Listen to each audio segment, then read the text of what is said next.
Hi, John Haney for The Job Shopper. The granddaddy of all job interview questions is still, surprisingly, the one that proves the most difficult for most job seekers to answer.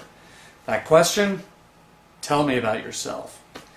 It's really more of a request than a question, but it can put you on the spot and knock you out of contention entirely for the job if you don't respond appropriately.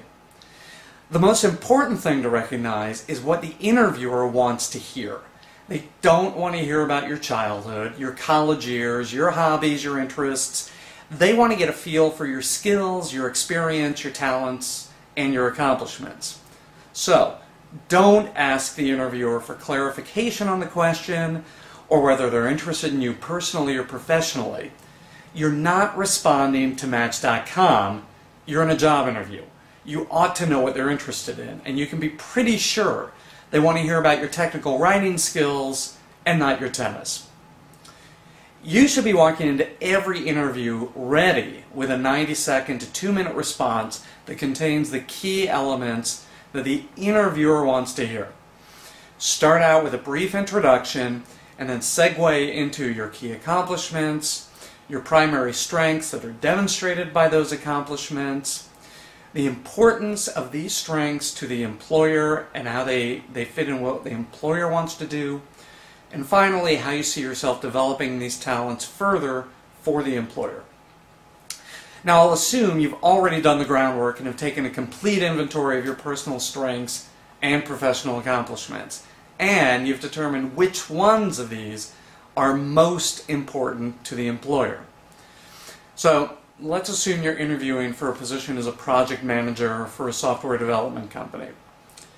You've got the skills and the experience necessary to do the job. Now you've got to convey concisely how you can help the employer achieve their business objectives by hiring you. So it can go something like this. I spent my entire career in software development loving the challenges of staying on top of all the latest technologies and creating thoughtful software solutions that help businesses perform better. And although I've always loved the process of coding applications, I discovered early on that I enjoy the strategic elements of software development even more. I've always been extremely organized, and I've discovered that my ability to envision and organize complex tasks is crucial to successful software development. At my last job, I was responsible for the mobile applications group that was preparing to launch mobile applications for the BlackBerry and iPhone that would synchronize with the company's desktop software. When I got there, the software was already 3 months late and costing the company both in lost revenue and damaged reputation. With help from the marketing group, I established new priorities.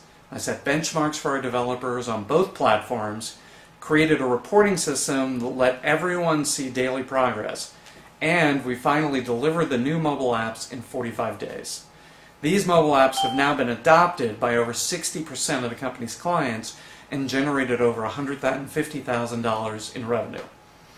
As a leading software company in the social media space, I can bring the same commitment, organization, and structure to your development projects to ensure that you maintain first mover status. By the way, how are your new mobile applications coming along? There. I've introduced my primary professional strengths. I've illustrated how those applied to my previous position, demonstrated the value of my experience, and opened the interview to discuss those specific projects to explore how I can contribute to their business objectives. Now, if they want to know more about my tennis game, we can chat about it over lunch after they hire me.